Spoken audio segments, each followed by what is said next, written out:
Yes, Ronald Thomas here, a level 3 electrical student. So here we have an electrical system that starts out as a 3-phase system.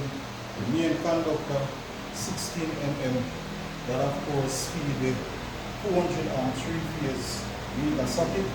From the 3-phase meter socket it goes to a 3-phase breaker panel. This one is actually a 12-way breaker panel. The main breaker is a triple pole 50 amps. So that's the main breaker that of course supply the entire system. Now from this 3-phase breaker we have different circuits.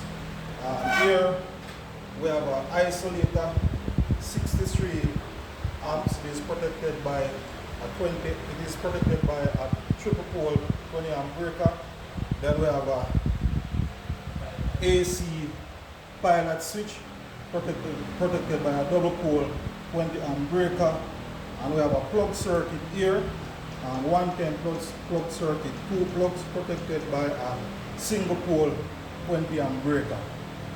We have a light circuit here with 3 different sets of light. So the first set of light is controlled from 3 different points with two-way switch.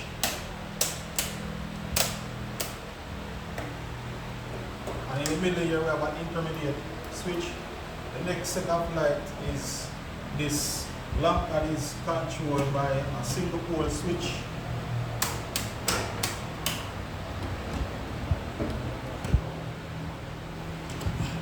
It's controlled by a single pole switch and also a photocell, which means that whenever there is dust, then that's when the light will come on automatically.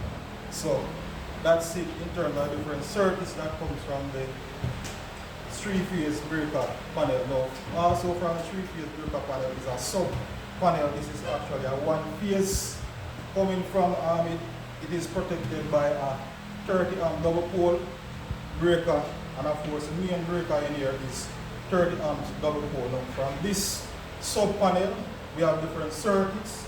We have a light circuit, and it is actually surface wiring